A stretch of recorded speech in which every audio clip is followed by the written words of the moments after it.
Sana Sardar ji अखिन जेठार ji Sana Sardar ji अखिन जेठार ji पटपड़ this बानया पटपड़ this बानया Nabi नगदार ji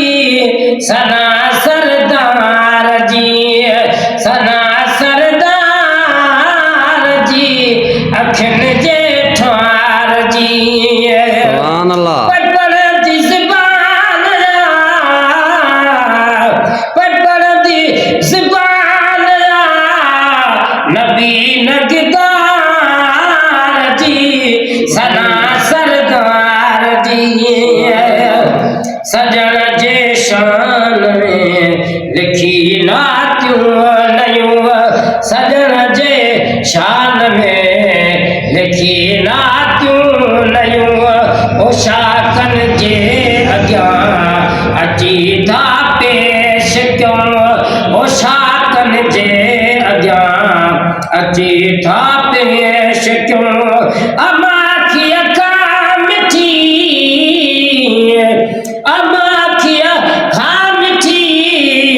मदह Mukhtar ji अखिन जेठार ji Sana Sardar ji अखिन जेठार ji पटपड़ this बानया पटपड़ this बानया नबी नगदार जी सना सरदार जी मज़ो आला रखल आहे हिन नात में मज़ो आला रखल आहे हिन नात में ज़िक्र आहे इहो सभिनि जे बात में ज़िक्र आहे इहो सभिनि जे बात में करे खुद भी खुदा करे खुद भी खुदा सिफत सरकार जी सना सरदार जी सना सरदार जी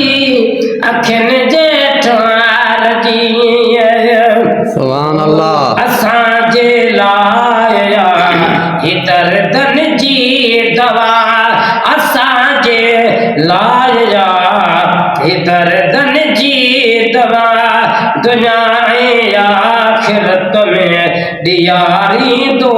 शफा दुनिया ऐं आखिरत में दियारी दो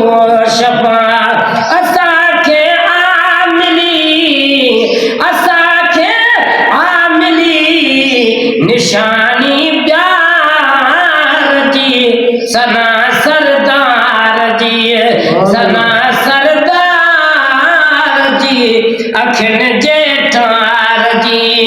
पटपड़ दिस बानया नबी नगदार जी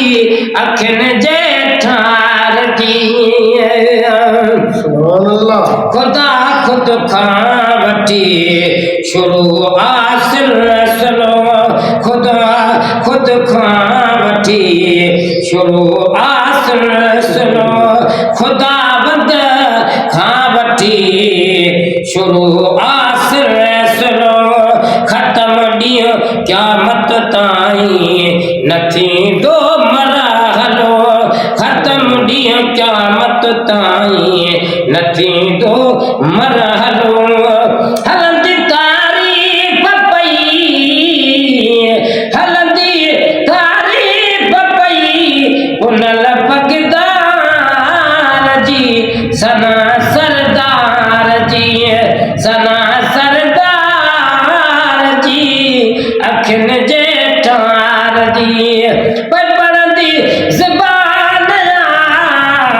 नबी नगदार जी सना सरदार जी सुभान अल्लाह। सजन दरबार में मुही आजी कही आरी जन में तुझा बड़ा मोलूद चाहिए आरी जन में तुझा आरी जन में तुझा बड़ा मोलूद चाहिए बात वाई हुजे अजन आधार जी सना सरदार जी सना सरदार जी अखिन जेठार जी सदियों सारा में मुझूं गुजरी भजन सदियों सारा में मुझूं गुजरी भजन मुझूं सब पीढ़ियों शान उन जो पढ़ने मुझूं सब पीढ़ियों शान उन जो पढ़ने अब्दुल कादिर हुजे सीने से कयार जी सना सरदार जी सना सरदार जी अखिन जेठार जी पढ़ती ज़बान